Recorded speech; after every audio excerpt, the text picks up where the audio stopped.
Nice. Right. There you go. The YouTubes are going now. So before we officially start, let's just say Steph's having a few problems with her tech, not with her life. And she's trying to fix them. But we're going to carry on without Steph for now. And we'll see what happens. So I think we can. I believe we can carry on. So we'll get rid of that. Feels and weird. Hello! Hello! Yay! We're starting. It's Stories from the Smoke Room. It's the full strength version tonight, which means we're all telling stories. Hopefully, Steph will join us very, very shortly. Fucking hope so. Now she said she's not going to make it. Oh no! Tell her to come in the chat and she can just heckle us. Yeah. Come into Jump on the chat on Twitch. Could she not join via phone? She's got no headphones for headphones are broken. But anyway, let's carry on. So we've got an order.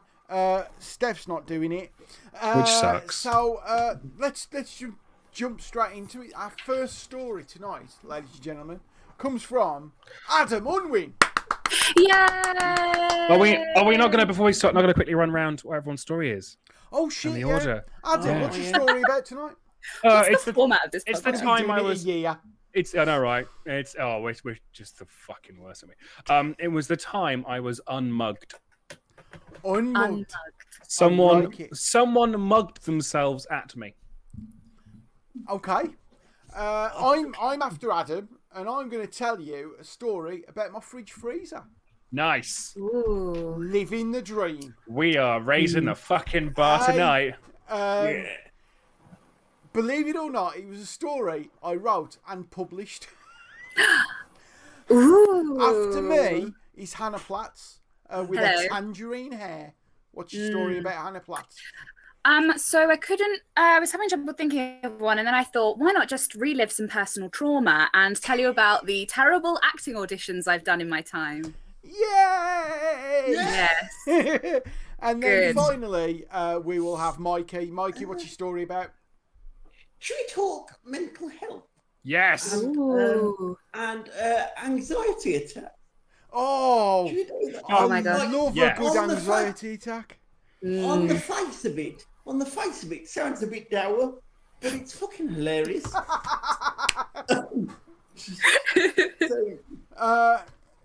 Let's just do a quick show of hands. Who suffers from major anxiety attacks? Well, Middling. I mean, middling. Johnson's put in the chat, God, I love some mental health. Yeah, Some mental health. Yum yum yum. Anxiety attacks, aren't they brilliant? Eh? They just keep your life spiced up, give you a bit of excitement. That's what it's about. You know, the adrenaline. you're alive. You know when you're alive when you're feeling shit like that. Yeah.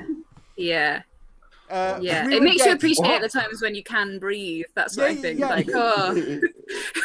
look at me standing in the tea aisle at Morrison's, able to actually stand there, wanting to run away. Yay! I'm winning at life. Anyway, starting our evening, ladies and gentlemen, go crazy. Yes. Adam Unwin, ladies and gentlemen. Woo! Yay! The correct response and level of mirth. Thank you.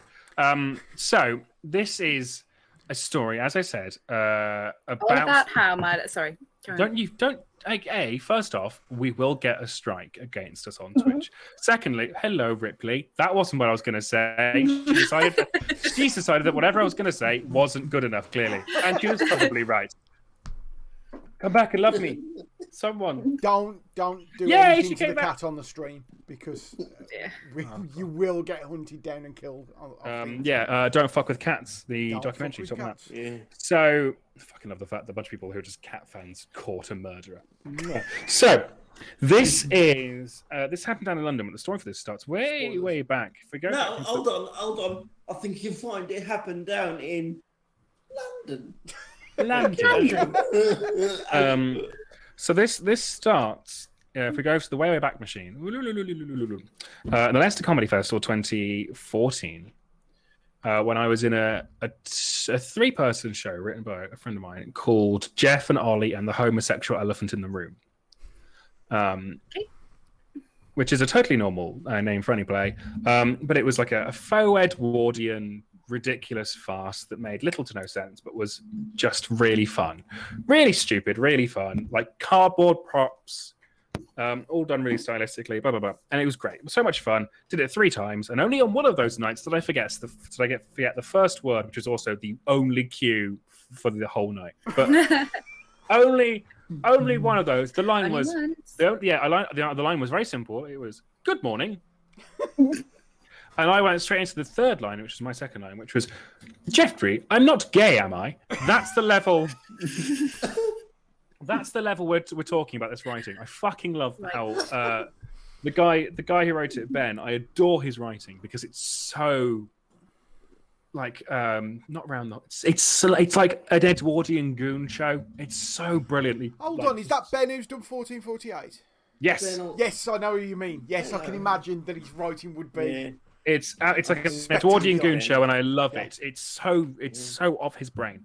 Really, and so he wrote a show for that he had big plans for, and he loved this cardboard Edwardian aesthetic and all the props made a couple. Blah, blah. So we did a show at the Leicester Comedy Festival in 2017, called Cream Tea and Incest. And it's called that. That's a great title. It was called that because it was the most English things possible in one title. And I love the rationale. It's entirely perfect and absolutely beautiful. I wouldn't say and is particularly solely English. So sorry. It wasn't an ampersand because that's foreign. Where can I? Sorry, I've just read the comment. Where can I audition to be an homosexual elephant in the room? John T. Yes. It was a marvelously silly show, as H said, that involved a plot to kill a man called Wiggins. No, Wiggins by his brother Biggins Wiggins. Yeah, it was just fucking great. So your name is the favourite section, which I remember after all this time. Your name was your surname is Wiggins, yes, and your first name is Wiggins, yes. So your name is Wiggins, yes. Fucking beautiful. That's the level we're chatting on. Like the plot revolved Rhodesian blood diamonds. It was just a lot of fun. And we did a couple of shows at Leicester Comedy Festival, and we did a couple of shows in Leicester that weren't during a festival, and like we were getting really, really good like audiences in. Like we were filling the room we were in, and then we were like, right, okay, we're going to take this to we're planning on taking this to Edinburgh Fringe, which we so we're going to go down. We're going to do like a residency at the Bread and Roses Theatre for 4 nights. Just to sort of like hone anything, we can do like a longer run, so we can get used to doing a longer run. And also, it's a London crowd. That's who's going to be at Fringe.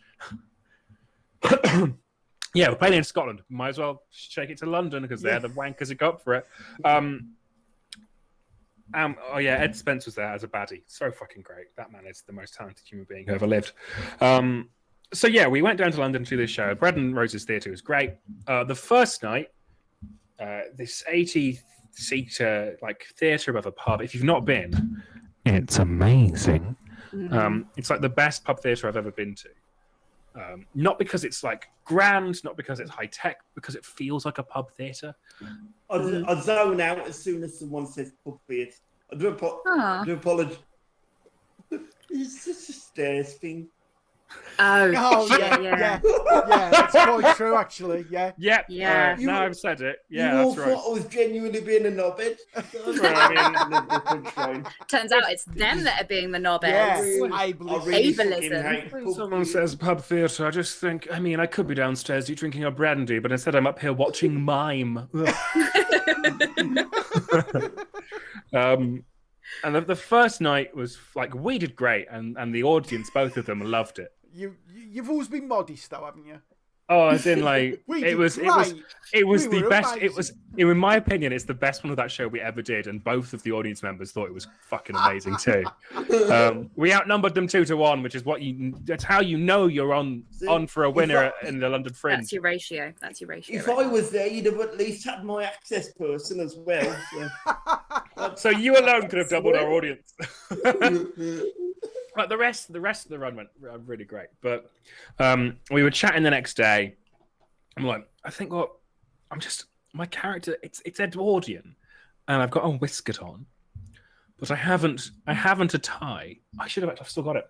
So I was like, right, I'm gonna go out. I'll go to a charity shop. I'm gonna get a tie because he would need a terrible shit brown horrible paisley. Like I had a whiskert on. I had a whiskert. A whiskert. A whiskert. Do you have this tie to hand? I'm gonna go find it in a bit. But I had an awful waistcoat that looked like the worst pub carpet and had that texture as well. It was a bit sticky. Like terrible brown ugly thing. No, imagine the cast of the show in character carrying on. Oh my god, that'd been amazing. Because we were all like mad Edwardians who had no understanding of how the poor lived. At one point during a really serious dance. Wow, why are you casting this play, Adam? Oh, that fucking. I mean, wow, that's pot kettle in it right there. How was drama school? Dishing out what I get. I didn't go to drama school. I went to uni. I mean, then you worked at what? The academy. To be honest, Adam, I can't believe you joined with drama school before you did the 358-year-old house. It's not my house. I don't have any stake in it. Unlike vampires. Vampires. They should have stakes in them. And pigs. I don't know where do stakes come from? Cows? I don't fucking care, mate. I don't eat it. Anyway. That was my brain in action. That was a tangent. Come on, Adam. I'm getting there. You keep distracting me with amazing images of me trying to lift Mikey upstairs in character because his voice is like absolutely wonderful. Yes. Like how everyone imagines my dad to sound. Yeah. Doesn't though, does he? A little bit. So I was like, right, I'm going to go to a charity shop and I'll take my whiskert and I'm going to find a tie that. Like that. Carry on. Because I like to imagine that word and that word alone definitely is from New Zealand. Yeah. Like biscuit. I'm winning a whiskert. Whiskert. Would you like a biscuit? Whiskert. A biscuit in a whiskert. Oh, you're wearing a whiskert. Would you like a biscuit? So I went to a charity shop. I believe it was an Anthony Nolan. And was like, all I want from you, and this woman looked exasperated, all I want from you is your worst tie. And her eyes went. And she didn't go to the tie rack to get this tie. No. She went below the counter. Oh, shit. Where they keep the porn toys. And she went, I was going to throw this away because it's absolutely hideous. And she pulled out a tie. I hope I can find it. It was made of like shit. It was like someone had tried to make a fake silk but had fucked it. And it looked like someone had like ironed nylon. It was just terrible, really shiny, God. Horrible, ugly pattern. And I was like, this is the greatest thing I've ever seen. And I was like, it doesn't match. It doesn't match. And I can only imagine she was like, oh, it doesn't. So I spent £5 of my pounds on this tie. And I left still putting, because I paid with a £10 note and I was given a £5 and change. And I was putting my £5 note in my wallet as I left. And as I was walking on the street, someone went to me and went, give me your wallet. Oh, no. And so I looked up and there was a guy there, quite tall but thin, like looking at me, like, just give me your wallet. And I went, no. The classic response. And this is not a word of a lie. Fuck smuggers up that this. Yeah. He went, what? Dropped the wallet he was holding, and ran off. So someone mugged themselves at me. Okay, what was in the wallet? Yeah. Nothing. Loot corpse. Nothing was. I looted the corpse. There was nothing in it. Because I was like, well, there's a chance here that I can be a good Samaritan. I can be a hero. I'll be in the local paper as a young boy from the Shires comes to London and solves crime. So all you've I'll actually be like Paddington. What you've actually done there is put your fingerprints on a stolen wallet. I was going to say, yeah. But, yeah. But someone mugged themselves at me. At you. No. It's if their brain went, I don't know. How do you respond to someone not wanting to be mugged? Hansel and Gretel, drop it, run. Like he was giving me breadcrumbs back to his mugging lair. I walked. There was something that Ricky Gervais once said, which is that someone once threatened him in a pub, and he said to this person, "Don't hit me, I'll get an erection."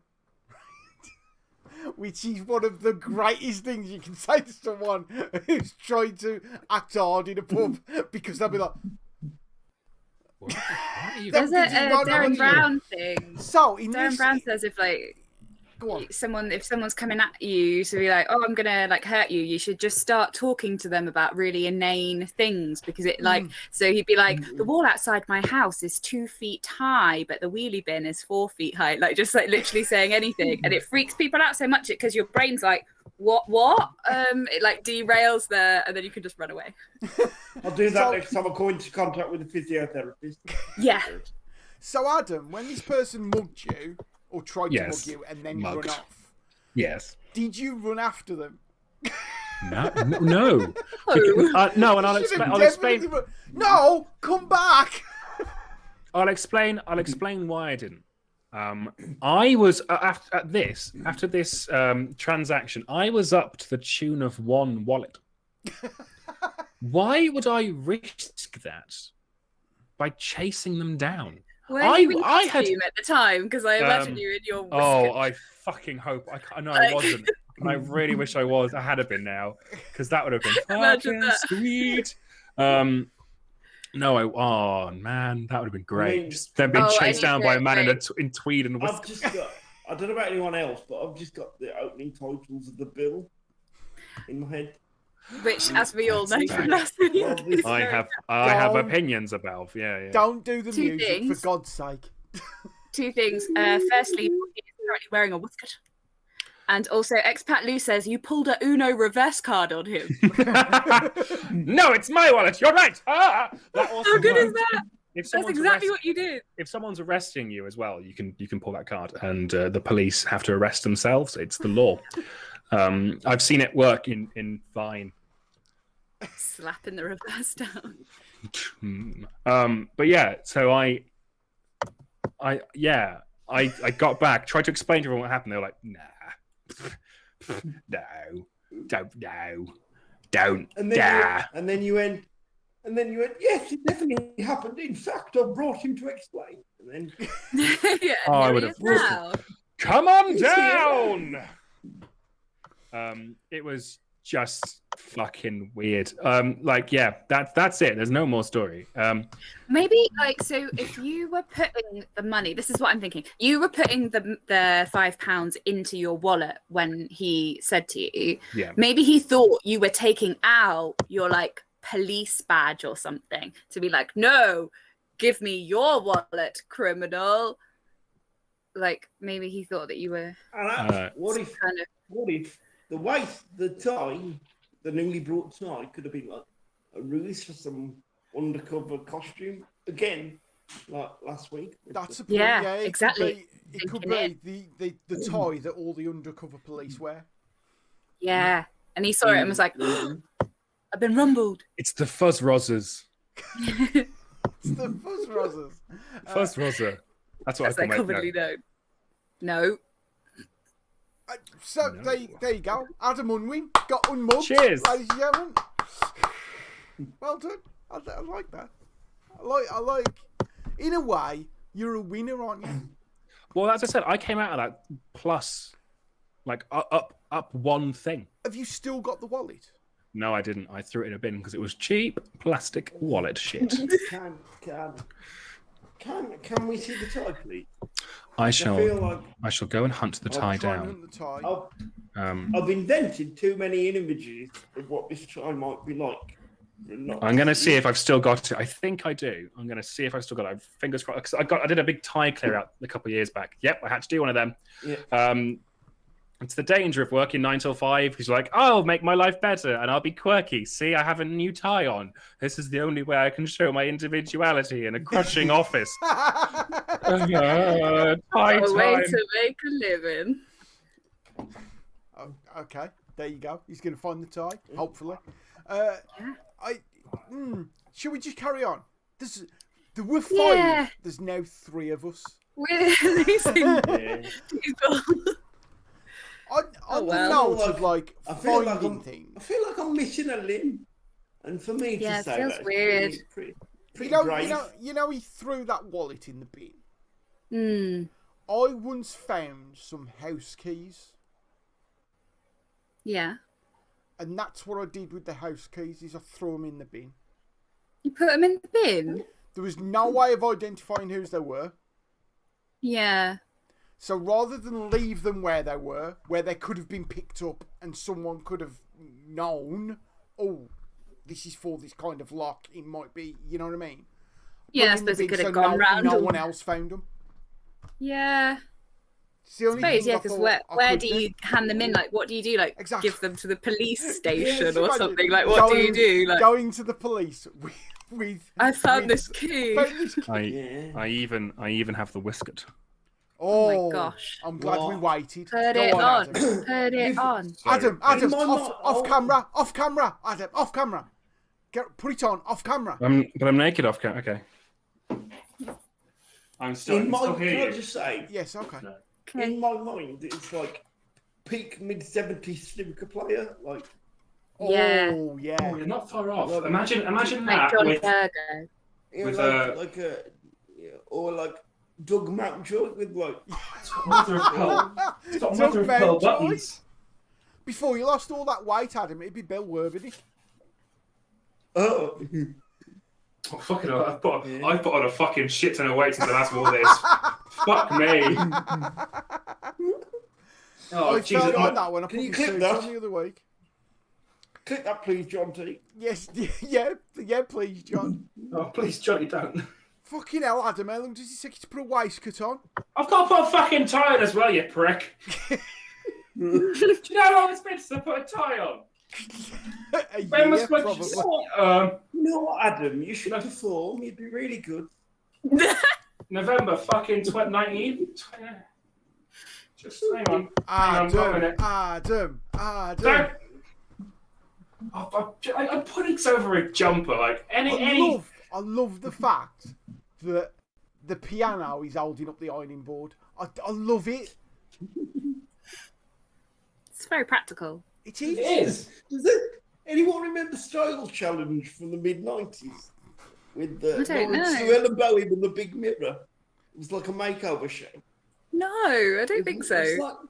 It's like Hannah, not remembering a thing from the 90s? What Uno world are we in? I remember a lot of Lawrence Llewellyn Bowen happening on TV. Oh my god. Oh, wow. Oh my life. Like, that is Adam. That is dear God, beautiful. This this feels like carpet. I'm just rubbing my nips. This has the texture of service. This has the texture of carpet. Like it's terrible. Honestly, terrible. And this tie looks a lot better than I remember it, but it's shiny. You can't quite get over how. I can hear the sound of it. Is like. It's just horrible plastic, but it feels like it was once nice and was washed on the wrong setting.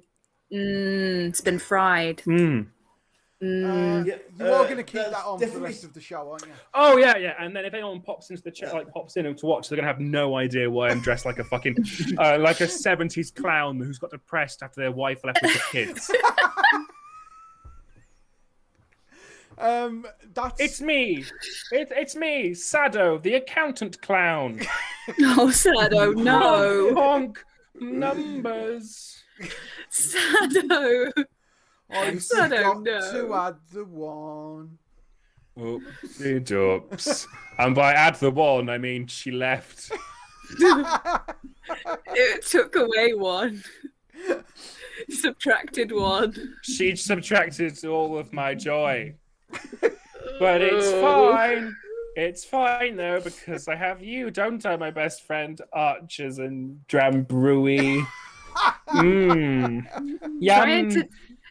Trying to do a joke like that is how I got my stupid improv catchphrase. Which is? Oh, yeah. Which is? Because, right, so my brain doesn't do numbers very well, right? No. I'm a clever person, but maths isn't my thing. No. And we were in an improv show and we do a game called Cell Block Tango, and it's like the song from Chicago, the one that's like pop, sick, squish, like it's like the 6 words. Yeah. And but we get given like a job, and then we're all each of the people in it, and we do like a little monologue like they do in the song, and then we sing the chorus, and then everyone does a little about how you killed someone, but it has to be themed around a job. And we got given accountant. You were in that show, weren't you, Adam? Yes, my one ended up with and I shoved a pencil up his ass, and as I said it halfway through I went, oh, I'm better than this. No. I think so. Mine was something like spreadsheet, and so I did my monologue, and in my head the whole time I was thinking, I'm going to do a really good finishing point of this monologue where I do a thing that's like 2 take away 1 because I killed them. So it's like, but my brain was all like, what numbers? So I just shouted, 1 + 1 = you're dead. And like with like a panicked face because I couldn't do any maths in my head because I was like desperately trying to work it out and I just couldn't do it. And that is now what people shout at me all the time. When Hannah did the improv Smackdown, which was like an improv like contest, we had banners just saying 1 + 1 = you're dead. And obviously no one else knew what the hell that meant. So it's literally just someone holding a sign up that says you're dead. Like... I do have to say, when we first started doing this, I knew you both like quite well to a point, but then I thought, like they're both improvisers. Maybe by the end of this, like I'll give it a go, and I could safely say 6 months in, it still sounds like the word, like more words not in it.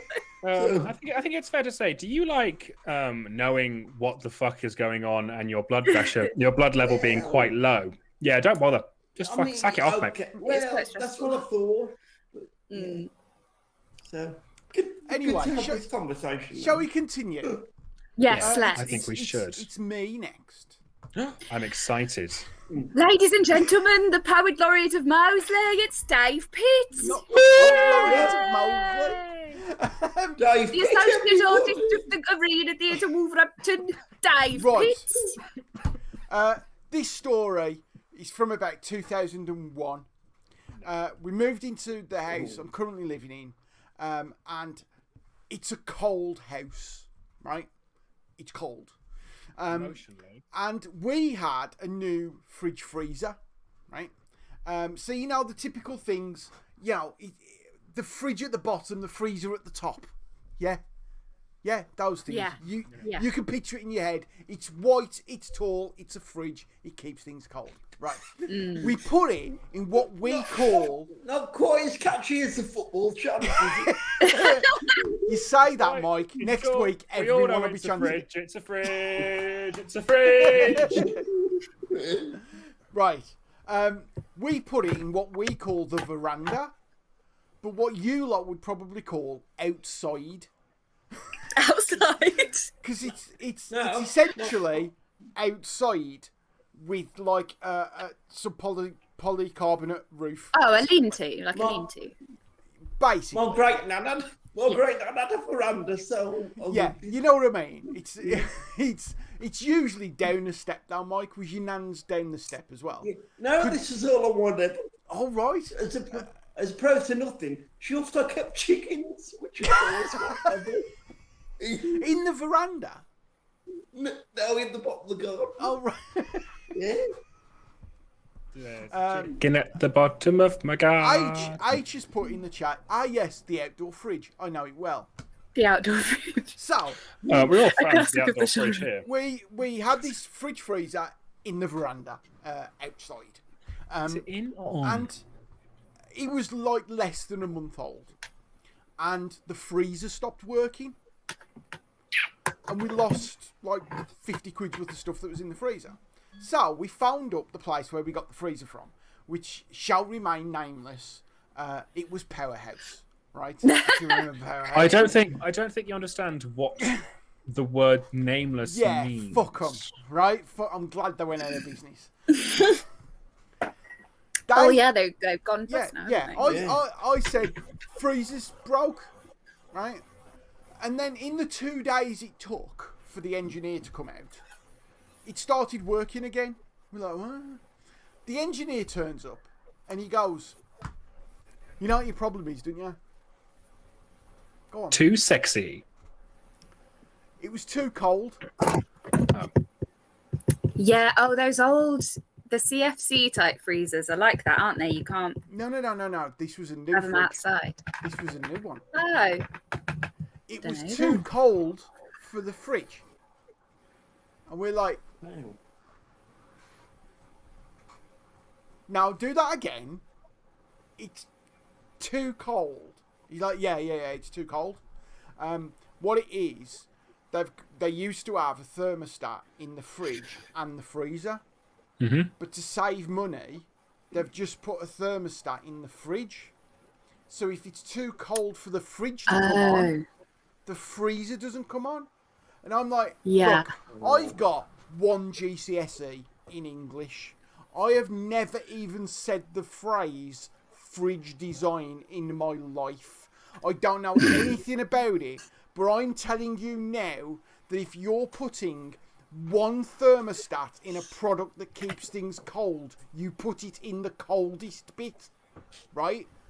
That's how it fucking works. Yeah. No, it's in the fridge. So he said, you're going to have to move it from outside. I said, it's not outside, mate. It's in the veranda. Right? He says, you've got to move it out the veranda. You're going to have to bring it into the house. The kitchen is like, it's about the size of that cup, my kitchen.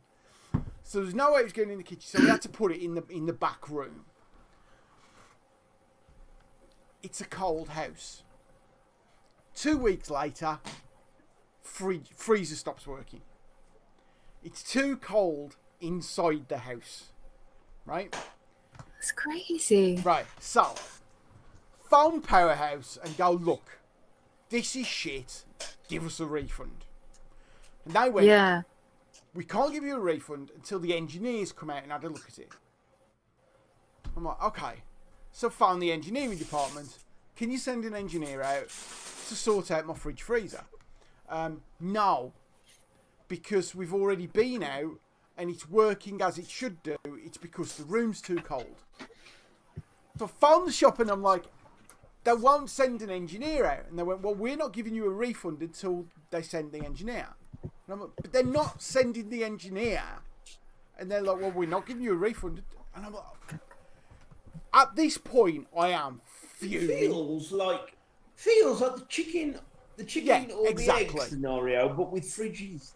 So, I had a chat to a mate of mine at work who said, oh yeah, they're fucking renowned for this, Powerhouse are. They are shit. And he explained he'd had a problem with his microwave and it was an intermittent fault on his microwave. It just every so often wouldn't come on. And I know as a techie, intermittent faults are bastards. You prefer it to just not work because you know when you fixed it. And he couldn't get Powerhouse to just agree that there was something wrong and that this thing wasn't working. And he says, the way I dealt with it was, I waited until about 1:30 on a Saturday afternoon when the shop was going to be busy. I walked into the shop with my microwave, stood by the door and went.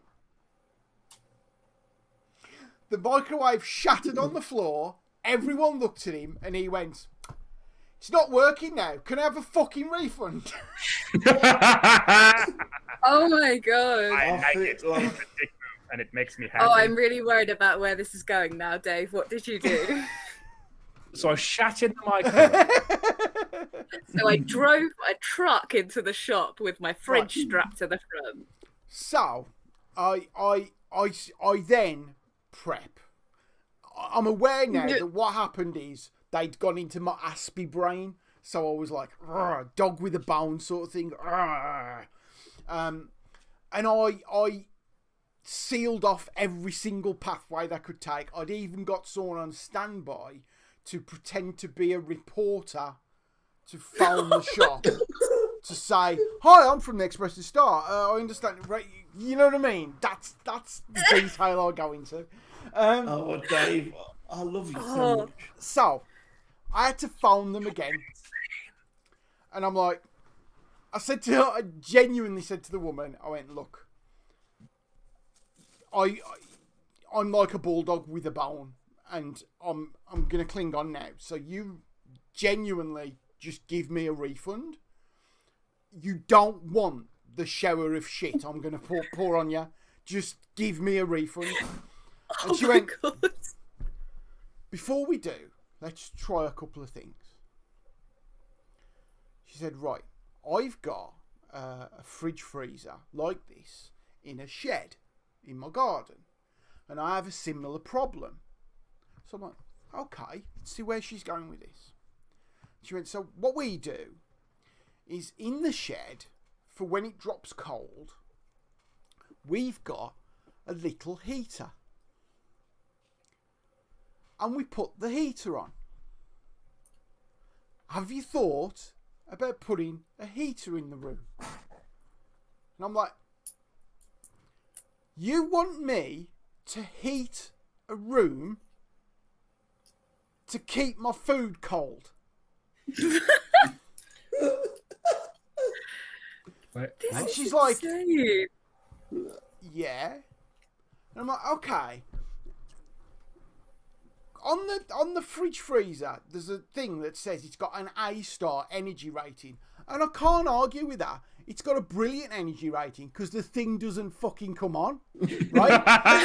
It's using pretty much zero energy. Full credit to you. Great design. But does that A-star energy rating include the 2.5 kilowatt electric heater that we're running 24/7 to keep it fucking working? And she went, "Oh, yeah, I see your point. I see your point." Then she said, "You could go to the Army and Navy stores. Now, and hold on. I know I'm a moody bastard, right? But I am actually an optimist. So, I am someone who, when Trump got in, I remember saying to some Americans, it's not going to be as bad as you think. I remember... It's not going to end in full-blown insurrection. It's not like he's going to start a coup. I remember saying in about 1996, just imagine when they put a broadband pipe into every home in the country, everyone's going to have access to all this information. There's no way anyone in power will be able to lie to us anymore. So all I'm hearing is this is all your fault. Right? So no, I am right? Truthfully, an optimist. If Den Donkey's just scored an own goal. Go on.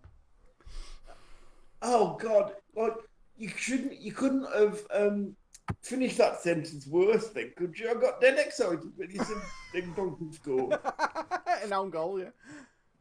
Oh, I forgot. Where's my train of thought? Oh yeah. Oh, if you're this bad over a fridge, I dread to think what you were like when the Millennium Bug arrived. Well, he killed a bitch. Okay. I've got into real trouble about this, right? When the Millennium Bug arrived, I was working in IT, and I have pointed this out, and I have had people in like the last 2 years say that they worked on the Millennium Bug and it was very, very different, but they all seem to be about 30 years old, which means they were 10. Yeah. Right. So I'm not quite buying it. There was a lot of people in IT, and I was one of them, who were going, Is this all bullshit? Like, is nothing gonna happen? Genuinely. I mean, nothing gonna happen. Nothing fucking happened, right? And it was a big thing though, wasn't it? Like, young people might not remember, but they were like, planes are going to fall from the sky, all the traffic lights will stop working. Like, it was really like, they bigged it up, didn't they? Yeah. I mean, there was all sorts of things, you know, your toaster's not going to work. So even if your toaster thought it was 1980, it's still going to go, oh, I need to make toast. You know what I mean? Yeah. Well, someone clearly hasn't met my toaster. It's a fucking prick. It prints the date out in toast. It doesn't. It's like it thinks it's 1980, and it keeps asking you why my hair is so short, and just the one thing, and if I've heard a flock of seagulls.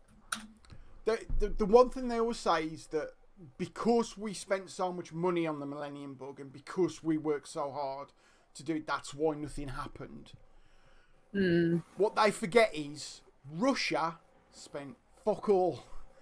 Russia had just gone through the collapse of communism. They were using like 30, 40-year-old computers. Russia spent nothing on it. Nothing happened.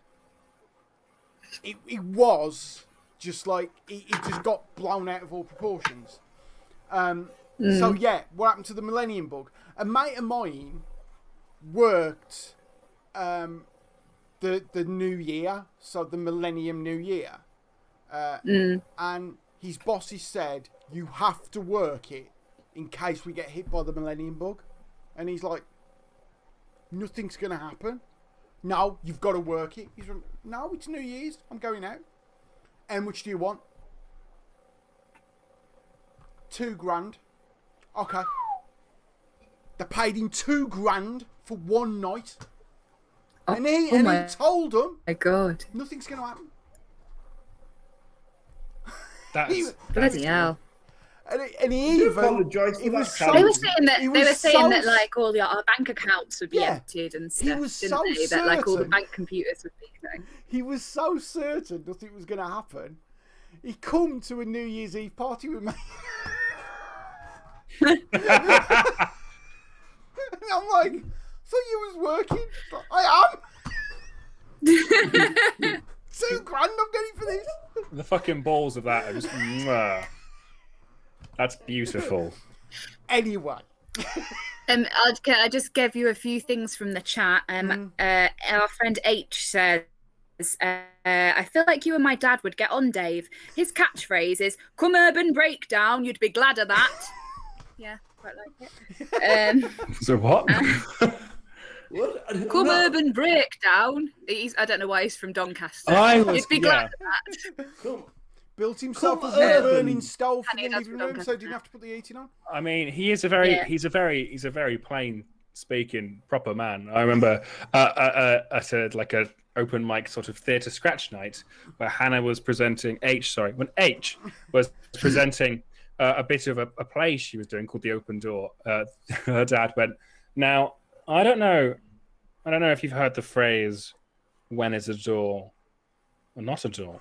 Oh no. When it's ajar. Now you might have, and I was in fucking tears sat behind him, in absolute fucking tears, because he said it so sincerely and straight. And I was sat behind him going, "Oh no." He literally turned up and did a dad joke and left. There were 2 guys who might DM me on the other side of the room who were also like biting on their fingers, just looking at me. So I was like, no. Oh God, I love that man. That's just my kind of humour. That is. I miss public interaction. Oh, they were wonderful, weren't they? So where I was coming from was I am actually an optimist. Yeah. So when this woman said you could go to the Army and Navy store, I thought she was going to say something like you could buy like this gel that you could rub on the thermostat, which are like, you know what I mean? It keeps the heat in or something like that. She said, "No, you can go to the Army and Navy store, and you can. I can't even guess what this is going to be. An army blanket, and then what you can do is wrap the army blanket around your fridge freezer to keep it warm." So I mentioned this to my wife, who says, "Really? Does she want me to knit it some booties and a hat as well?" Right? Did she say And yes? I said to her, I said, right, let's say I did that.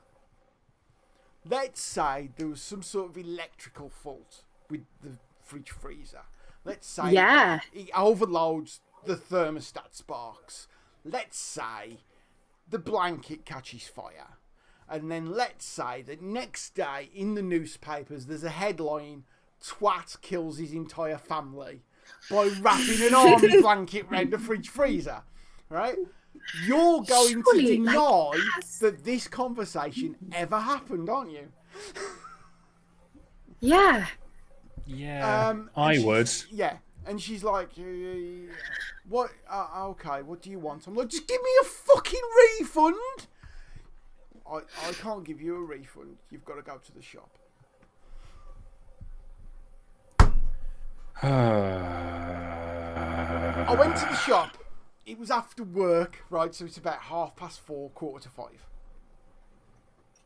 I go in. Now, if you've been around me when I've lost my rag, I shout, I scream, I swear, I'll punch a wall, right? It's all very dramatic. It's not nice to be around, and I apologise. But that's what I do. However, that's not the time to be worried. The time to be worried is after I've done that, and then I go really, really quiet. Oh, God. I walked into Powerhouse. I'm scared. I walked into Powerhouse, and I am fuming at this point.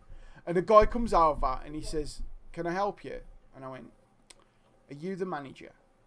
And he went, "Sorry?" And I Yes.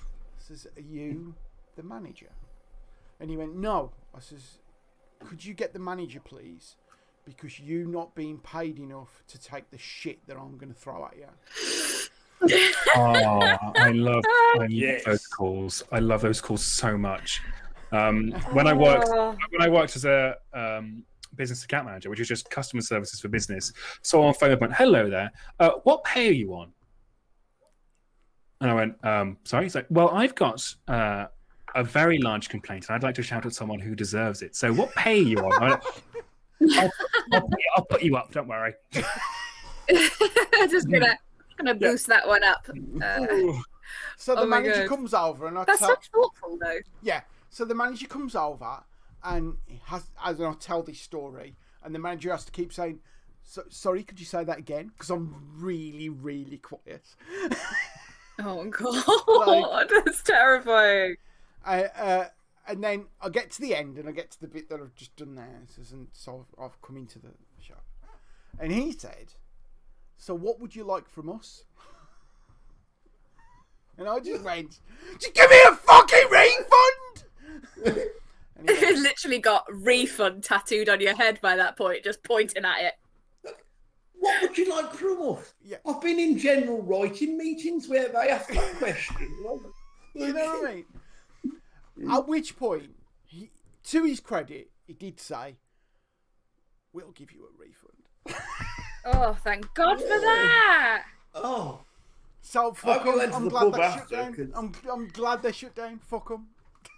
Yeah. So that's the story of my fridge freezer. We now have separates. We have a fridge and a freezer. Yes. And they're in the veranda. Verandas as well. Or... And they're in the veranda. They can regulate themselves. Yeah. Fuck them. Yeah. Actually, tonight, this very evening, we got a Christmas present. Ooh, what? Because obviously you couldn't see people at Christmas, could you? And No. we got a Christmas present, which was a hamper. Ooh. Well, say a hamper, it was a box about this big.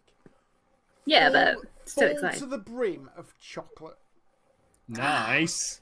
Quite a bit of which goes out of date at the end of this month. So needs to be eaten in the next nom. 28 days. That's it.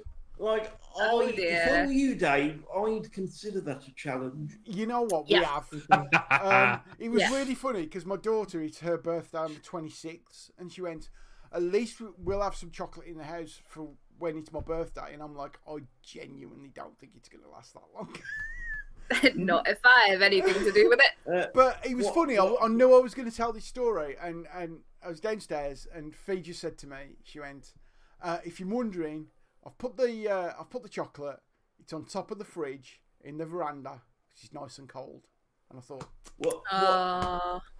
what tier of chocolate are we talking? Yes, good question. Oh, there's a big tub of roses. There's a big tub of celebrations. There's like some selection boxes. There was some jelly babies. Oh, I do love some jelly babies. Yeah, there's quite a bit. I'm coming your drive. Yeah, I would say I'm going to take a photo of it and put it on the socials. But that means, bearing in mind, I've been up here about an hour, and my wife and daughter have been downstairs with the chocolate. So chances are there's not a lot left. Could have been depleted. Because if I was down there on my own, there'd be none left.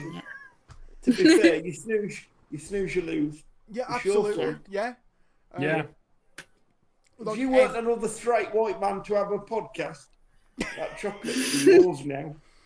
But now, right, man, he's fucking dragged you there, mate. Fucking hell.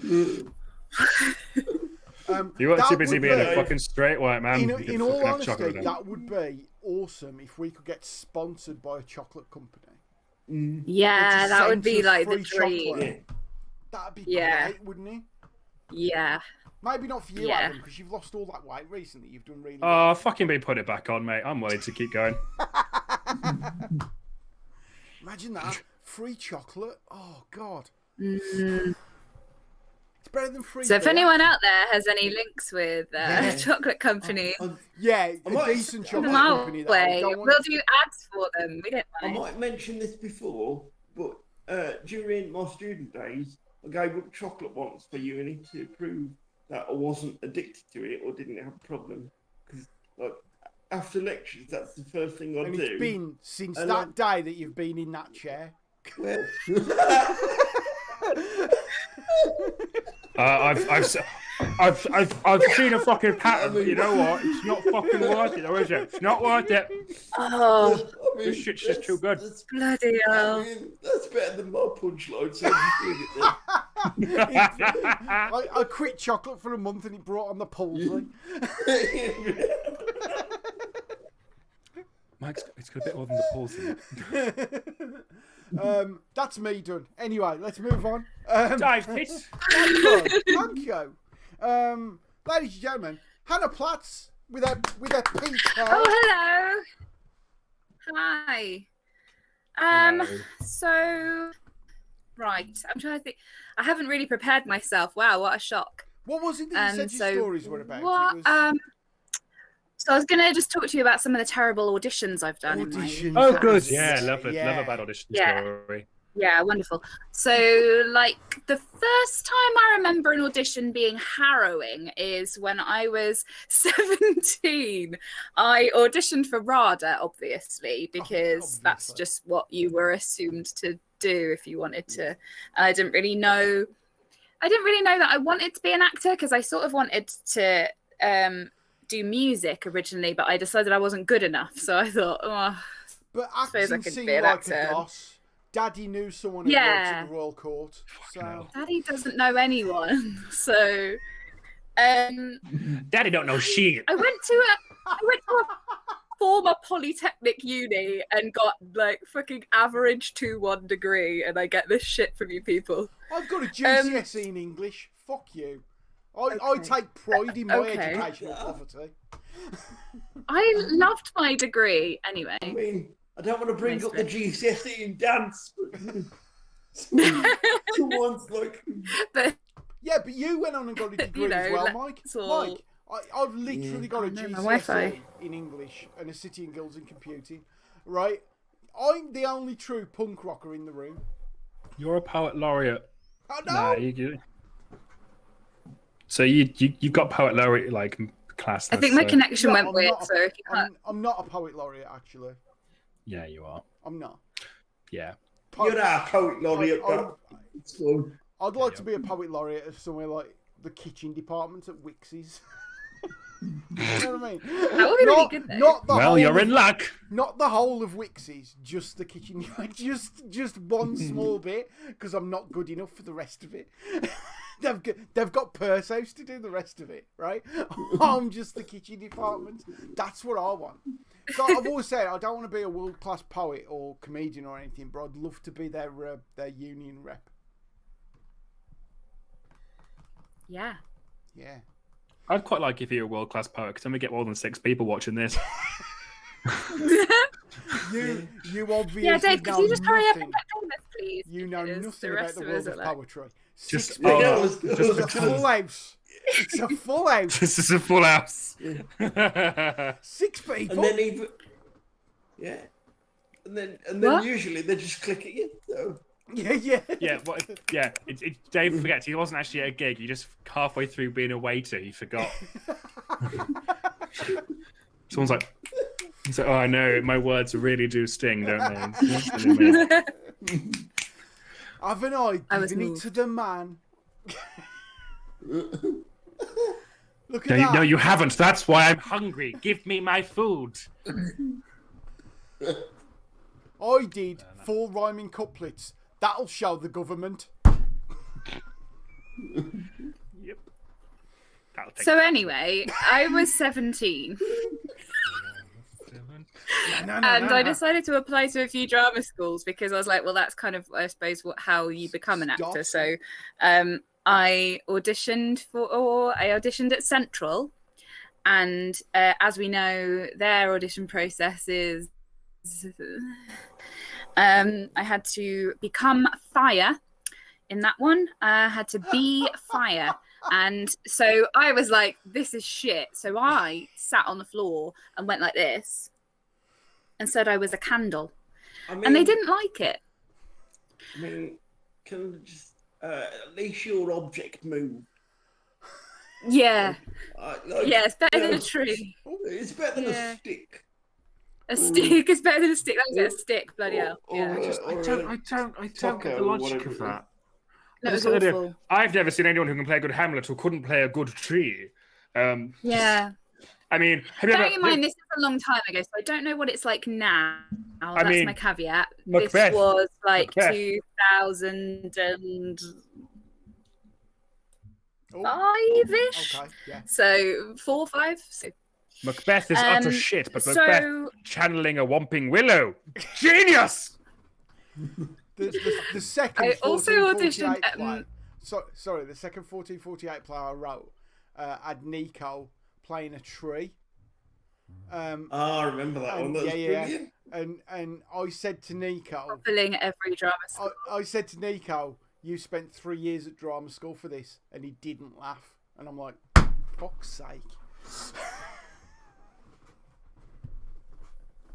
Literally. H used to do the admin for these sorts of auditions, apparently. We can blame her. Yes, it's your fault. Yeah.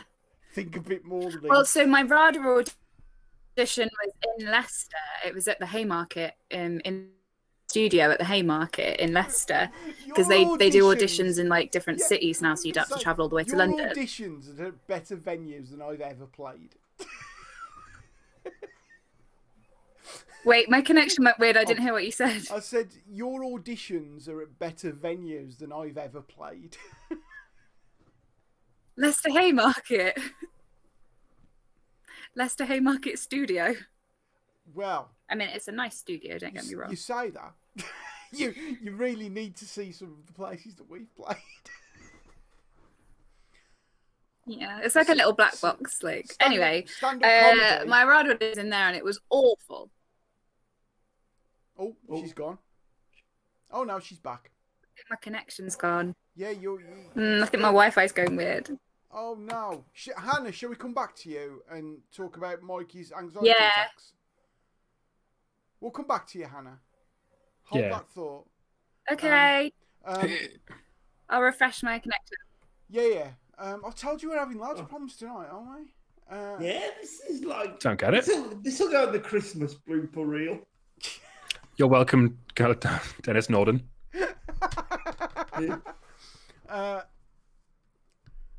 So Jonty's put in the chat, I was the BA in drama at Wolves. Nico did worse than that tree, trust me.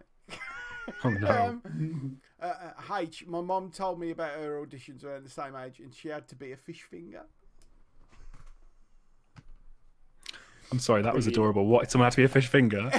She had to be a fish finger. Oh, fucking hell, that's perfect. Because how do you channel a fish fucking finger? How can you? I miss the sea. Oh God, it's just. Could it speak? Was it a sentient fish finger? Or was it literally become the fish finger? And a wet shoelace. Oh. Are any of these auditions, do they like test whether you can learn lines or whether you could, I don't know, act? You know what I mean? No, of course not. Yeah, that's my beef Say with these it. lines and make me fucking cry. That should be. The thing is, like, it's not. It's about it's about breaking you down in it and then rebuild you from. Yeah. Yeah. Can you hear me now? By the way. I can. Yes. You're good now. Okay, carry on, Hannah. So you're at the. So also I also auditioned at Manchester Met. We had to get into pairs and then act out to the other person things about our hometown to try and get them to guess what our hometown was. So like what they're famous for. But I'm from Leicester. So that's a pretty what famous... the merry fuck are you supposed to mime? I was like trying to put on some hosiery. Like, we're famous for making socks here. How do I channel Sue Townsend? Yeah, how do I mime Adrian Mole? Like, yeah, so my RADA audition was really, really bad because I hadn't had any help with it. I just was like, I'm going to be an actor, and like got one of those books that's like, here are some monologues, and like just learnt one of them. And they had like a list of classical ones. You have to do like a modern one and then one from this list of classical monologues. So I just picked one that sounded cool. But the one I picked was Margaret of Anjou from Henry VI Part 3. Ooh, nice. Who I didn't know. It's a really good speech where she's basically like taunting this guy saying like, I've killed your son and I'm about to kill you. But what I didn't is that she is like 65 in this play. She's old. And so I was playing it like, I'm gonna kill your son. And they were like, have you read the play? And I was like, Wars of the Roses. And the woman literally stood up. I started my like modern speech, and the woman literally exclaimed in an angry fashion, like, ugh, stood up and like got a chair and like, oh, it was my classical one first, yeah, because she's talking to this guy who she's taunting, and she like put a chair down in front of me and was like, do it to this chair. The first rule of a monologue is, where are you looking? Who are you talking to? Do it to this now. And I was like, don't like this very much. I don't like you. I paid £50 for this. £50 for this. Whoa. You paid £50 for audition. You pay. It's 75 now. It's 75 now. Yeah. You do also pay for every application you make to a university as well. Yeah. But not as much as that. Yeah, it's bullshit. They're trying to make them stop doing it. They're trying to get rid of it. Hi, all you struggling out of work actors. Hi, yeah, everyone. Yeah, great. So I've got a gig. I'm gonna be putting on a show at the West End in London. You know, in London. at the West End. Yeah, it's come along. And look, all of you, all you've got to do is audition for this great gig at the West End, and it's just going to cost you £75 to audition for me. Can anyone see a problem with that? Yeah, no, it's shit. Yeah. So, fast what you forward do, actors, is no one fucking goes, no one pays you don't pay to fucking audition. No, well, that's why you get, like, the only people at drama school are really, really rich people, because they can afford to. That's the problem. I'm more angry now than when that fridge freezer switched off. Please don't smash a microwave. Anyway, so that was bad. And then so my favorite bad audition story, and I was like, have I told this already or not? I don't think I have. So when I decided I was gonna like stop pretending to be a normal and be an actor. Yeah, that's sensible. Yeah, and I like. I was mid-breakdown but hadn't realised it yet. So I'd quit my job. Yeah. So I quit my job without anything to go to because I was like, fuck the system. And I was like, what am I going to do with my time? I was like, maybe I'll try and like do a bit of acting again. Like maybe I'll try and reconnect with like the things that I love. So I saw a thing come up on like Casting Call Pro that was like, oh, we're doing auditions for insert name of like fairly successful comedy show where they do like weekly review of what's been in the news. Won't say the name of it. They have like a residency in London every week, and then they go to Edinburgh Fringe and they do like they do quite good, like, you know, they get really good crowds there. And I got an audition for it, and I was like, "Oh my god, I'm going to audition for something. This will be so fun!" But I was bricking it because I was also mentally very unwell and not prepared because I hadn't really done anything in quite a while. And so I was just like, la la la. Went down at a really nice venue in London, like a little like, sorry, Michael, it's a pub theatre, it's down Warwick Avenue, so I was there like, when I get to Warwick Avenue, walking down there like, this is great, I feel great. And I went in there, and so I went in the room, and there was like 4 young, beautiful people, 2 guys and 2 girls. They were like beautiful, like, and they were very nice.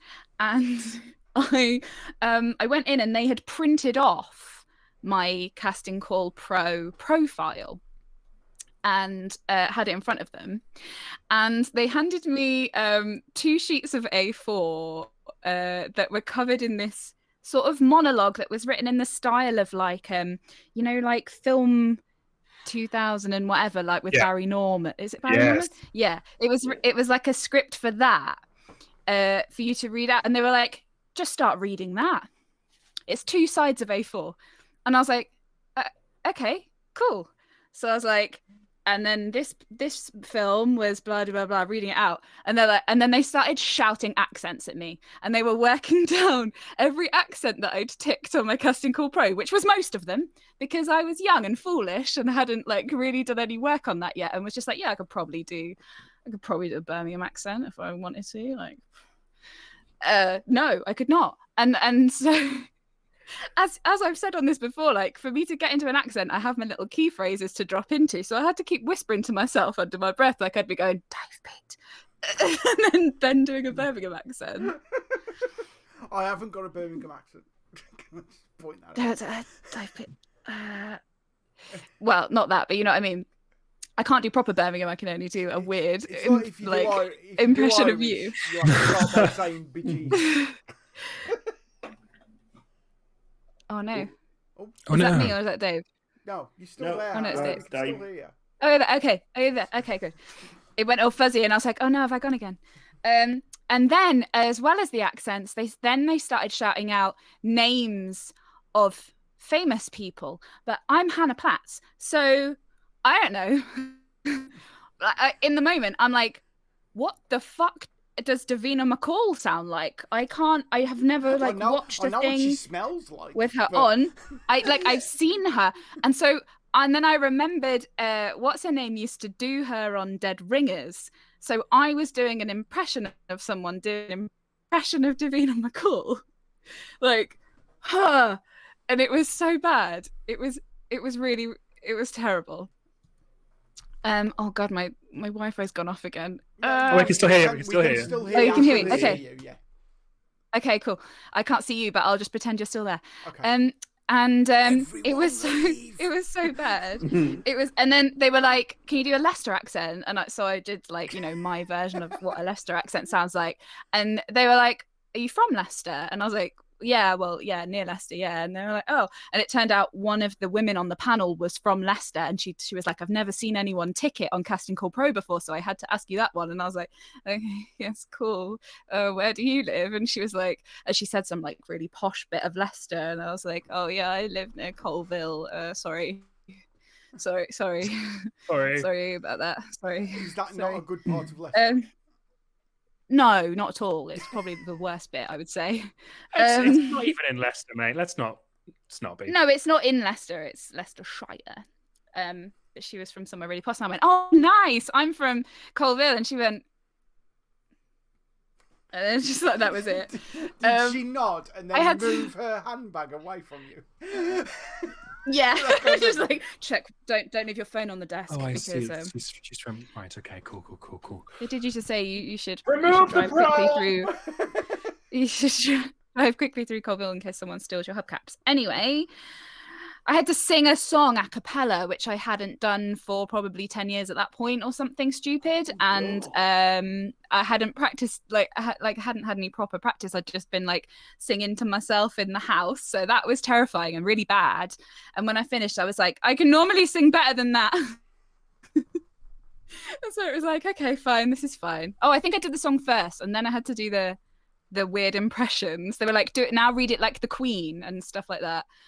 And then I was like, okay, I'll put this down now, cool. And as I was walking over to where my coat was, they were like, "What's your favourite film?" And I was like, Oh. You see, I don't know if she's paused because the Wi-Fi's gone, or whether she's paused because she's thinking. The suspense. I know, yeah. What's her favourite film? Tell me! That's one of those questions, though, where if someone answers, if you say to someone, "What's your favourite film?" and they answer immediately, I don't think you can fully trust that person. Yeah, I'm immediately suspicious. Yeah. Because it's like saying, "What's your favourite child?" Oh, it's easily the second one. You've gone very quiet now, Adam, for some reason. Is that better? It might just be my headphones thinking about it. I mean, that's all well good. Yeah, Hannah's just gone, mate. Hannah's gone. What do you think is Hannah's favourite film? I think, given her character and who I know her to be, Watership Down. Do you think she laughs when Bambi's mother gets killed? No, I do, purely because I imagine that if you watch it and you link it up with the beginning of Twilight, then when the vampire takes the deer out at the beginning, that's Bambi's mum. And it means that those two worlds are the same universe, which just makes it joyously fucking weird. Carry on. For the benefit of the stream, Dad has just come into the kitchen and let out a massive sigh. So I assume wolves are not clicking in the way. It's half time and we're down 1-0 against Man City, which ain't too bad. I'll take 1-0 at half time. Yeah. Definitely be happy addressing there. I mean, the way Man City are playing at the minute, do you genuinely think we're going to get anything from that game? Yeah. They're just head and shoulders above everybody else. Hannah's just gone into the chat and said, "Can you unlock the room?" Suppose so. Yeah. Suppose we can do that. Yeah, I think we can. Yeah, we have, Hannah. So, are you coming in or not? Get on in, lad. Go on, Hannah, get on in. Unlock the room. Come on. Stop fannying about, lass. Go on, get in. Hey! Hannah, what's your favourite film? Okay, so cool. That was cool. Everything's cool. I've reset my wireless adapter. Everything's cool. Oh, that's nice. That's great. Yeah. What's your favourite film, Hannah? Yeah, they just really casually went, "Oh, what's your favourite film?" And I went, "I don't know, with Nell and I." And they're like, "Right, can you now reenact that in 2 minutes by yourself?" That's an amazing. And question. I was like, yep, I can do that. Yep. You've come on holiday Cool. by mistake. So That's the one. basically, friends, what it boiled down to was your good friend Hannah standing in a room in a pub by herself, running at a table of young creatives, screaming, "Monty, you terrible cunt." If they hadn't have seen the film and one of them was called Monty, I would be the fucking happiest man in the world right now. They're like, oh, that's. I mean, how did she know? Gosh. Oh no. Oh no. Just beautiful. Everything about that image is terrifying. Oh no. Have we lost her again? I think we've lost her again. I'll unlock the room. What is this wank? Does anyone think that Hannah needs to recreate that and put it on the socials? I think yes. I mean, yes. I think I would agree with Adam. The question is, will her internet letter? That's the question. We'll send her some from the big city. Yeah. We'll send her some internet first class. Wilson. Oh, here she is. So Hannah. Oh, hello. Hello. What it's quite funny because your image is paused on quite a stern-looking face. What we've just said is it possible for you to reenact that image for the socials? Mm-hmm. I think we just fuck it, mate. Fuck it. Shall we go on to Mikey? Do you know what? Do you know what I think? Do you know Or what? are we Do you know just what I having think? one of those nights, do you think? Let's not be mad. I think. Do you know what I think? I think we just drink. That's it. That's the end of my. No, it's weird with the three of us. It feels all off kilter, Doesn't it? It feels a little bit like usually we're I've gender got, screwed down. Yeah. Usually I've got sort of like I know where I'm looking in the squares. I mean, I'm overthinking this, but now like there's not like doesn't sound like anything we do at all. Hello. Oh, she's back. Sorry. Why it's being so bad? Sorry.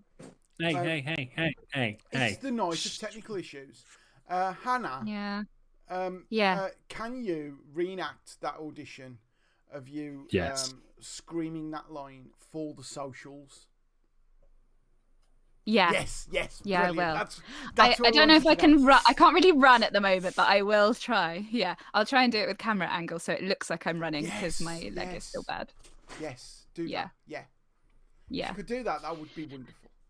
Because really, you won't get the full effect of it because what I could see as me doing it was all of their faces not being bothered in the slightest, which made it worse. I think it would have been better if they were scared. I can imagine.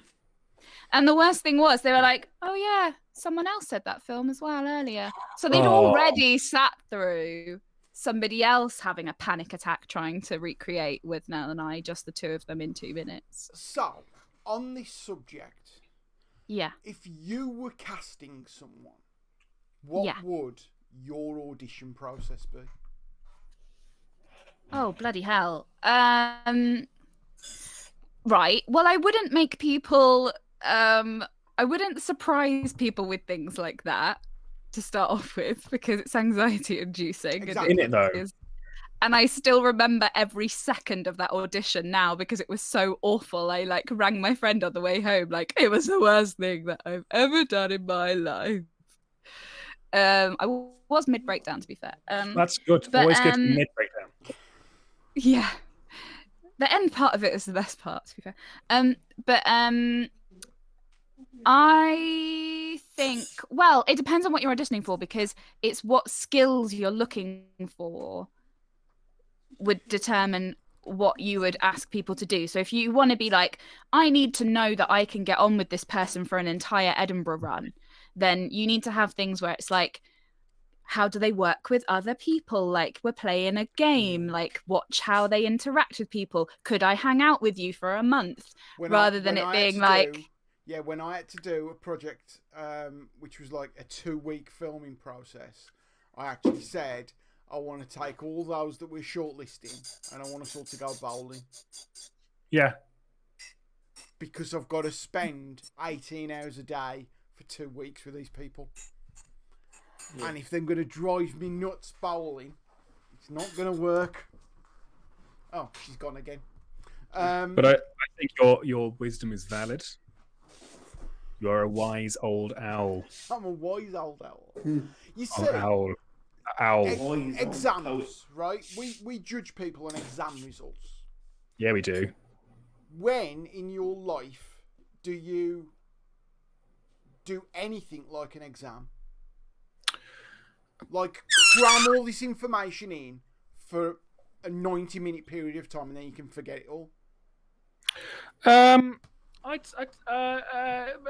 If you work in health and safety, is the only place I can think it with, or a doctor. That's it. That ability to regurgitate knowledge without checking it. Even then, health and safety, without a doctor is probably the only one I can think of, where you need to have a vast amount of knowledge on hand. And even then, a mate of mine's a doctor, and they've told me that the biggest and best skill a doctor has nowadays is the ability to find information quickly. Obviously, they need to know as much as possible, but like the best ones are just really good at using Google. Yeah. That's what they said. Who's good at using Google? Doctors, which is terrifying. I just said, we judge people on how well they do in exams, but when in your professional life do you do anything like an exam? Yeah, no, it's completely unreal. I mean, to be honest, if you just put in the chat there about the auditions. The argument that I wholly disagree with is that they can't tell you're a good actor from your application. So they offer everyone who applies an audition, and they have to hire a ton of people to see everyone. Right. So, what they should be thinking is, if we can't tell whether they're a good actor from the application, why bother with the application? You have to change the application. Yeah, I agree with that. Because your application's obviously wrong. Because you've got no filter. It's clearly not enough, is it? Yeah. And like, if I can I reckon if somebody had told me before my audition to do Graciano from The Merchant of Venice as if he was in 2010, I'd have probably got on a lot better than I would have done trying to pretend to do this phony RP thing that, like, I don't know about yet because I'm trying to be an actor. Whereas it's odd, isn't it? Really horrible. Whereas I think we should all agree that the acting profession is fucked. Like, not the whole thing, but like the sort of establishment parts of it are. Yeah, but even then, the best things that you find are like little companies. That, even then, the majority of the anti-establishment side of theatre and especially theatre, is white and middle class. Oh, it's still still has a huge, massive problem. Yeah. The people who are fighting against the system are still like, it's fine. I can afford to go on Edinburgh and make no money because luckily I have a hedge fund. Yeah, there's very few people that are getting the support they need. So H's part, I don't think you could put anything down in writing to actually demonstrate how good you are. You're absolutely correct. Which is why I wouldn't have an audition process like that. I wouldn't have an application process. What they're doing now, actually, if they're doing like self tapes or something, and if they can't do auditions now because of the pandemic, nowadays, like that would be how you do it. Yeah.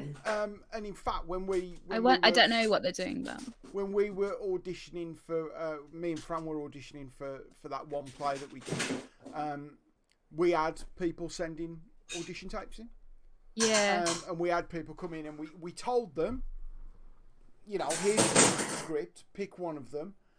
You don't have to learn it, but if you do, great, and deliver your interpretation of this.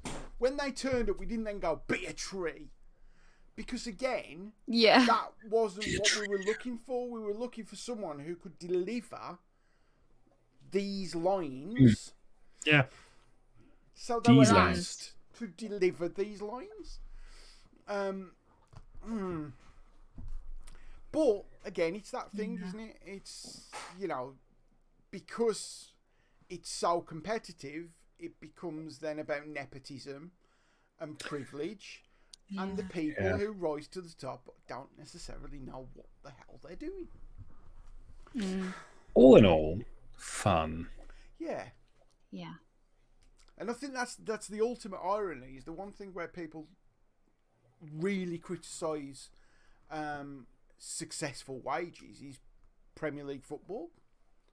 Premier League football is probably one of the only meritocracies that we've got. It doesn't matter if David. It doesn't matter if David Beckham's your dad. You're still not getting a game if you're shit, which he is. Which is why he ain't got a contract. Which is why he's a photographer. Bless. You know what I mean? Maybe he's a good photographer. He's not. He is not a good photographer. Oh no, really? But he can get to take a photo of David Beckham. Yeah. Yes, Mike. I do quite miss theatre. Yeah, fucking hell, so do I. I miss it too. It's like the Lord giveth and he taketh. When we get to take over the world, we'll make it a meritocracy. Until then. Okay, I have a question about all of what you just said. Because it will be not all right. It was a throwaway comment, Adam. Is there not a chance that we'll have got to be in charge, not through merit? That's the only way you'll get into power. He's not. Look, if I was in charge, mate, it definitely ain't on merit. I see. I thought you were making a direct mock of me. Like, the only way you're getting in charge is not through fucking merit. There was that as well. There was that Damn, as well. son. All I'm going to say to that is fuck you. So those are some stories about terrible auditions I'd done. I had one more, but it wasn't very long. It was, and I think I might have mentioned it on here before, but it was when I auditioned for my master's degree. I had to do a Shakespeare speech, and I was like, yeah, I'll do this one, because in my first year at uni, I was in Titus Andronicus, and I played the Queen of the Goths. Because of course you did. It's just like my dream come true. It was so good. I was great in it, and so I did a speech. Did you play it like Bob Smith at the Cure? Yeah, I had my hair all mad, and I had like a leather boob tube. It was so fucking good. Yeah, and so I did a speech from that. So I was like, I know it really well. I can understand it. If they ask me questions about the play, I can be like, yeah, because I played the part, blah, blah, blah, blah. Great. I go in there, I do my speech. I'm all like, have I not reason, think you, to look pale? And the artistic director of the theatre, because it was at the theatre, I won't name it, who is a well-known arsehole. Well, to the staff and volunteers, everybody knows that he's an arsehole that cheats on his wife. Anyway, leans back in his seat. I did my speech, and it's all like angry, and it's like, kill this person, or you don't, like, it's like her saying to her sons, you better kill this guy, otherwise you don't love me. So it's like a really like, And I did it, and I was like, ugh. And then he leaned back in his chair like this, and he stretched his legs out, and he went, Titus Andronicus. Shit play. That was it. What a knobber. Did you say to him, I didn't fucking write it? Yeah. I went, oh, do you think so? I quite like it. I didn't fucking write it. Shall I I'll leave. I'll leave. Okay, bye. Thank you. Thanks for seeing me. Thanks. Bye. Thanks. Johnson's put, please name names on the Discord. I'll tell you, Jonty, but we've got spread it around. Let me post the link. Oh, I can't. I've accidentally posted. I've very nearly posted the password to Twitch. Oh. Which was. Whoop. If I'd have pressed enter then, I'd have genuinely posted our password to Twitch. We've got a Discord. Go on our Discord, and later on, Hannah Platts will be naming it. I've had some wine, and I'll be telling you all about how certain figures in the industry that other people on the outside think are very good and decent are not, in fact, because they leave their emails open to members of staff to see, and we know exactly what they're up to. Oh, the shit you learn about people when you work in IT. I'll also find the YouTube clip of Style Challenge with Lawrence Llewellyn Bowen. I feel like I've got like a half memory of it. I've been thinking about it while I'm sat here with a big mirror. It was a massive mirror, and they used to flip it back. Spins, and like Tracy from Bradford would see herself and be like, "Oh, Lawrence." And she's like got her hair straightened and like, she has like, I think I do remember it. That's the one. And Lawrence is all like, it's amazing. We made you look conventional. It was that, and then Kilroy was on after. Kilroy? Oh my god. Oh no. Kilroy. Parts of the 90s that we're glad stayed there. Yeah. When I was at college, it was Supermarket Sweep. Yeah, that's what I used to watch when I was off school. That was my treat if I was ill off school. Watch a bit of the Sweep. Who used to work at the local radio station in Wolverhampton. Oh. He used to work at Beacon Radio, Beacon Radio. It's like Boris Johnson worked at the Express and Star, which explains why they're so right-wing. And awful. And absolutely awful. Yeah. Which explains that clip the other day where he was saying to some kids about how, when you work in journalism, you do have to abuse people. You know what he said that the other day.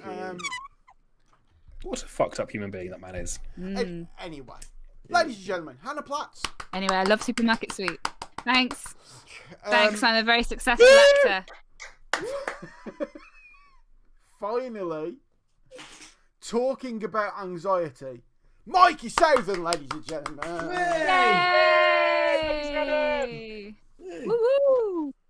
So, it's June last year, and middle of the first lockdown. Remember those days? Oh, yeah. Like, like I'm having a great lockdown. Genuinely, seriously, like the work I've lost out on is like not as bad as some other people. Like I'm with family, and like it's going great. And it's about 2 weeks before my birthday, and I'm like, I say to my folks, could do with a new phone. This one's a bit old, and it's lacking storage, so could do with a new phone. Put it out in the universe, like you do. Manifest it, yeah. Birthday's coming up. Yeah, birthday rolls around. The five of us saw it in together. Remember that? Yeah. Oh yeah, we did. That was so fun. We'd convinced Dave to watch Lady in the Van, and he cried. Yes. I cried. Remember that? 3 times. I forgot about that. 3 times. Thricely did he weep. Wept like a baby. I did. It's a lovely film, isn't it? And so birthday rolls around, and like of course I open, like as luck would have it, I open up this phone, and I'm installing the apps and stuff, and then I realise I can't remember my password. Oh, Hannah's gone. Is that your password? Hannah's gone. Because if so, we all know it now. Yeah. No, it's cool. Should I carry on? Carry on. I can't remember my Facebook password. Now, as a note, I don't use Facebook unless I've got something to promote, to do work or whatever. But what I do every day, is use the messenger, just because it's simple, and I know it's clear and easy to use. And I've got this one conversation particularly on Messenger that's been going on for about 10 years without fail, continuously. I've written poetry about this conversation. That's how big it is. So it's I felt a bit maybe I'll try to do whatever I could to get this password back. Oh, is she back? Yeah. Yeah. Keep going. I'm back. I was following along on. I tried to do whatever I could to get this password back, and then then it turned out that my recovery email had blocked me out. So it's like, oh God, because I tried that once. So it's I thought, I know what I'll do. I don't know why I thought this. I thought, I know what I'll do. I'll just do another one. Because that's what Mark Zuckerberg needs, and it too lots of information about me. So I did, and it's sort of got a bit stressed, but wasn't, because I thought it's a bit weird to have two Facebook accounts in it, and the fake police will be out, Mike. Yeah, and then so I was adding all the friends and stuff, and then I started to get messages from people saying, Mike, is this you or is it an algorithm? It's no, it's me. I can't remember my password, and and then there are some people, which is absolutely their right, who just gonna ask you a couple of questions. Oh my God! So you're doing a real life capture thing? Are you a robot? A real life, yeah. It's what sound does your chair make when you turn it? Yeah. I don't know. Or what play were we in together? And a dutiful friend, I answer these questions, but it sort of all gets a bit much, and I don't really fully engage with myself, but it's getting a bit too much. And I go to bed that night with this sort of weird guilt that I'd lost. I mean, it's looking out of it, it's really fucking weird that that it got this bad. But it's this weird sort of guilt that I'd lost this chat and these connections and stuff. And then I woke up in the middle of the night, mid-panic attack. Now, panic attacks are funny things, aren't they? Because you don't need to have had a panic attack previously to know you're having a panic attack. It's just, this is very true. I woke up and I felt dead claustrophobic, and my heart was racing. I was sweating, and it was sore. So what I did was I hauled myself out of bed, crawled into the shower room, held myself up on the sink like some sort of anxious lemur. I'm half naked. Just douse myself down. Oh, we've all done it, Mike. We've all done it. Yeah, we've all been there. We've all been that anxious lemur. Yeah, definitely been the anxious lemur. That is a good thing to do though. Cold water does help because it shocks your brain. Douse myself down, I'm I'll just delete the app. It'll be fine. It's no one thinks you're weird. So I'm getting to bed. Somehow managed to get off back to sleep. The next thing I remember, the next morning, is Mum comes into the bathroom and just goes, why is there a soaking wet towel on the floor? Why is this wet? It's a snail trail from the bathroom back into the bedroom. And you're like, nah. And then it's like, oh, it's me. I might just panicked a bit and but it's fine. And then I get up and bit tired, and then I sort of have breakfast and I'm sat at the table. It's about 10:30 at this point. Though I know what I'll do. I'll read some poetry because I had a new poetry book for my birthday. Holly McNeish's Cherry Pie. I don't know if you've ever read it, but it's an absolute it's the review of the collection. And I knew something was up because I think I fell asleep at the kitchen table with my eyes open. Oh. And it became very apparent that actually what happened is that there was this sort of weird brain fog that was occurring. And I don't know if you've ever had brain fog, but sort of imagine you're forgetting what you're saying as you're saying it, or forgetting what you're thinking as you're thinking it. So effectively what happens is you've got to get the thought out before the ellipses arrive.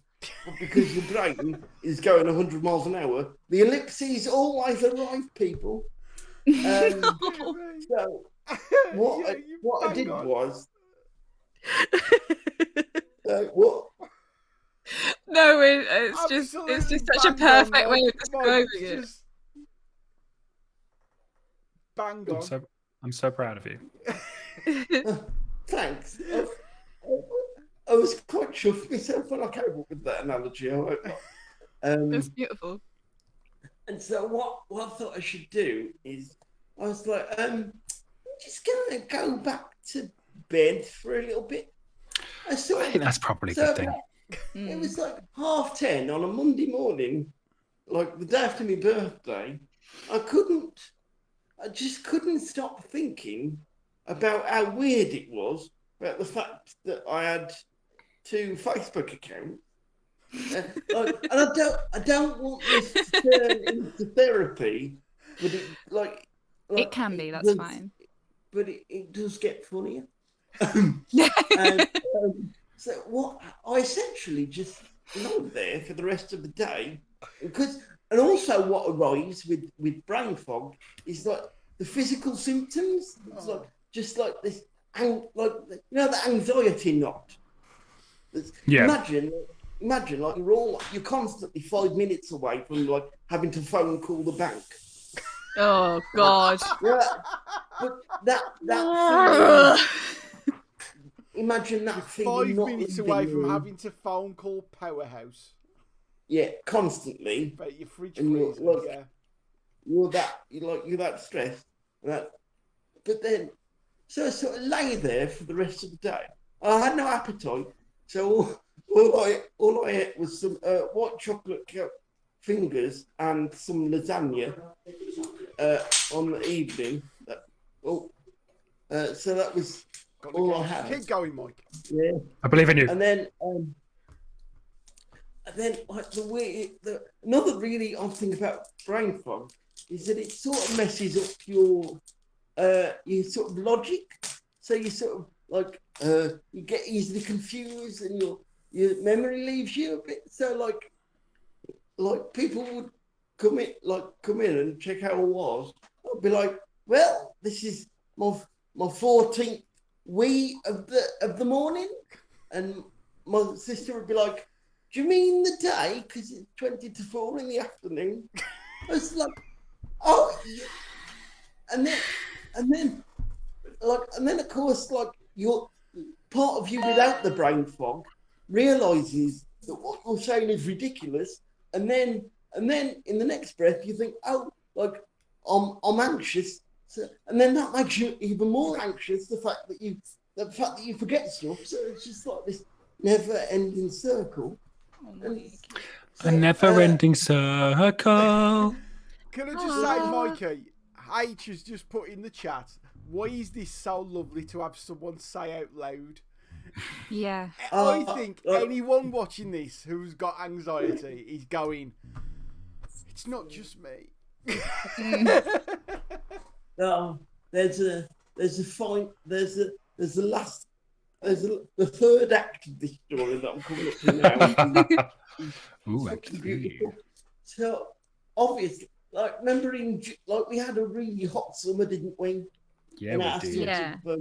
Like by our standards, and the door, like I have in my room, I have a side door that's like low threshold, so I can get in, and like people are like cleaning the cars, and so the door's open, and our neighbour, who's like, she's known us for years, she's like an old family friend, comes round and just like, she's really lovely, and she like presents this like jar of keys, and she says, now when you moved in here, like in here somewhere is an exact replica of my garage key that is also looks like your garage key, so maybe you could find it. And in my head I'm thinking, I don't want to say anything in case my brain fog accidentally tells our 84-year-old neighbour to like fuck off. It's not a thing I want to do because she's lovely and I really like her. But then also, like the sensible part of the brain fog goes.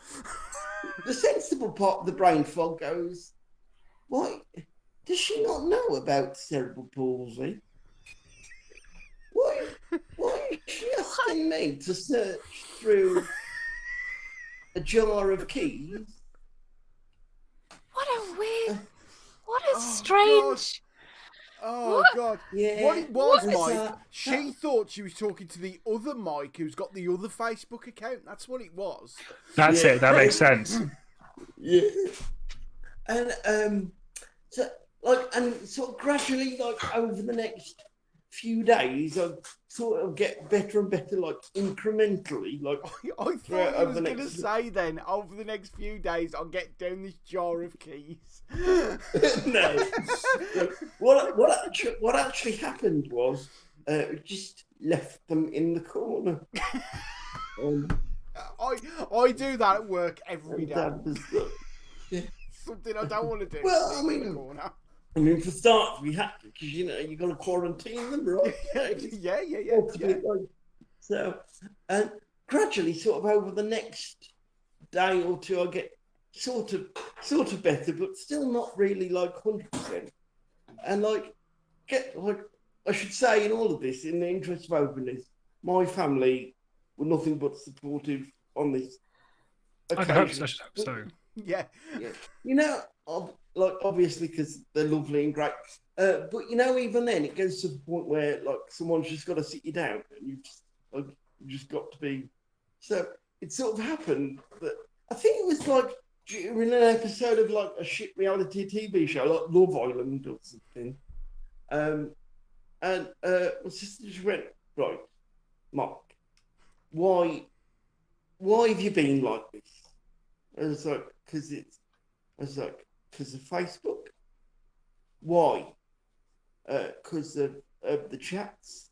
Why? Because of connection. Why? Because I'm a bit lonely. Why? Because I've not been out of the house for 3 months. Why? Because there's a fucking pandemic. Oh, this is novel. It was never about the Facebook, guys. It wasn't. It never is. It never is. Mike, it's never about the Facebook, and it's never not about the bins, Facebook. Mike. It's not about the bins. Hannah Platts, it was never about the fucking Facebook. About bins. It was about the pandemic outside, and things were a bit weird. Well, this is so beautiful. basically, Art has occurred in front of us. like I thought, I felt a bit odd about telling this story because I feel like I odd amount for a podcast, like in my standards. But then I thought, well, no, because got to talk about this thing. I suppose the key thing to remember is like just keep talking, innit? And the people who are asking the why, when you get someone in that position, don't stop asking, because then gradually, like, and then when someone said this to me, I was like, oh, it's sort of lifting a bit now. Would you like some good news to back up this really positive story? Of course. 1-1. No. How long left? 20 minutes. And I think it's 1-1 because of your story. Oh, God. Oh. Guess who scored?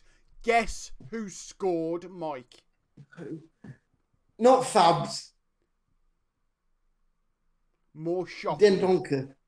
More Connor Cody. What? Oh my God, the world's going to end. Connor Cody. Just one last bit of this story. Given what's happening now is weird. Like, I'm not a spiritual person, I don't think, but this is weird. So it started on the Sunday, and all in all, it lasted roughly a week, from sort of onset to feeling okay again. And the time where I felt okay, remember when we played West Ham away and Neto scored that absolute thunder bastard and nearly broke the net? It was during that game where something happened. I'm so proud of everyone involved. I suddenly felt like everything clicked back in, and it felt like I was all right again, like in that moment. And the great thing about when you're out of brain fog is because you've slept so fucking much, because there's nothing else to do, because you're that knackered and exhausted. Like, you feel on top of the world, and you feel like you could be up for hours, and it's just wonderful. So and I've sort of had episodes since of sort of varying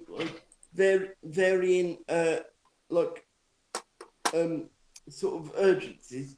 That's not the word, you know what I mean. But I get you. The key is, I think, is to always like just sort of check in with yourself and go like, this is the thing that might get a bit stressful. So, and as long as I've said that to myself, invariably, like, it passes and it's fine. It's nice. It's a coping mechanism and it's a good one. Yeah. So, wow, Mike. That's the story. Like, it is. I think we've all just like, everyone's just a bit like stunned. I mean, it probably sounds a lot sort of more serious than it is, but it is hilarious. No, I also cried because I couldn't find the football. And not like slightly annoyed, like proper, like I don't know what it is. But the thing was, dear viewer, it was like not all football matches were free to air, like they said. So the football was never on the telly in the first place. So actually, that was a legitimate concern. Yeah. So, oh God. We're all very excited. I say we all. Two of us in the room are very excited. But yeah, it is 1-1. Wow. Mike. And that's entirely down to Mikey. That was beautiful. Yeah, thanks, Mikey. I've never cried before, and I probably won't now. But if I could, I would. In a perfect world, I'd have told that story when we're back at Arena and we could all look back on this. But, then... that would be nice. Daniel Kitson did a show. I thought I might mention this last week. Daniel Kitson did a show last year, and the whole point of that show was these days will be behind us at some point. We will be talking about these days. It's bad while you're living through it, but we are going to get through it, and we will. They will be history soon, and we can go. Yeah. Remember that? Do you remember when we didn't go out? When we couldn't go to the pub for a year? I don't want to speak too soon, but hopefully a lot sooner than any of us ever thought. Touch wood. I mean, whether it happens is a whole other thing. We'll be there. We'll be back at the arena, and it'll be lovely. We'll all hug, apart from Steph, obviously, she doesn't like physical contact with anyone. We can not hug Steph, and we can make a very clear act to not hug her. That would be a treat. We can do this. Go, Steph. Yeah. That was absolutely beautiful, Mike. Thank you. I just beat my horn and just sort of gently recline. Hey, Steph. Nice. All right, Babs. What could a person tap wish your for? horn and then go backwards. Slightly reverse. Just a gentle recline. It's your version of moonwalking. Put spinners on your wheels so it looks like they're going forward. Yeah. that was all he was doing, really. All moonwalking was just a reverse. Just everyone else was going forward. For years. I've been doing that for years. No, that was stunning, Mike. Thanks. I'm so pleased. When you were having that brain fog, we were all a bit like, I hope she's going to be all right. I think what we've learned here is you're more well than any of us. Yeah. A drunk man outside of a pub once said that to a group of friends of mine who were all able-bodied. It's like, we were like, yeah. You see, Mike, you've never drunk, you've never done drugs, and you're more mentally stable than any of us. Says something. Says something. Yeah. Platt, why have you got very, very close to the microphone? Are you now to the camera? I switched to my phone. You're on the phone. I switched to my phone because I got sick of my stupid Wi-Fi. So sorry if my face is massive. It is generally very big. So now it's even bigger. And her massive. Try and lean back a bit. So anyway, that's it because we haven't got a fifth story because Steph is having technical problems.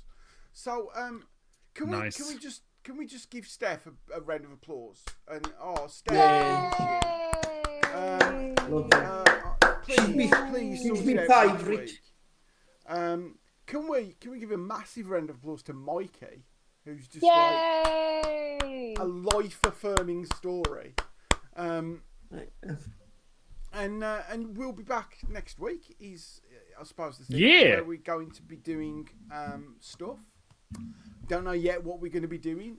It'll be a lock-in, and it'll just be talking shit at some point. Yay. Mikey, you have got something lined up because you've got a couple of friends who have done ground hopping. I think that might have been next week. Is the 9th, right? Yeah. Is it next week? That's next week. Yeah. So if you don't know what ground hopping is, it's people who go to every football ground in the country. Although I did, just as a side note, I did say that I should download House Party, and I've heard nothing from them since. So what I'll do is I'll double check. Yeah, it might be an idea. So fingers crossed. If Mikey's friends can be bothered to download a free app, we'll have them on next week. If not, we'll do something else. And hopefully, the lovely Steph will be back. And fingers crossed. Hannah will survive and be back next week.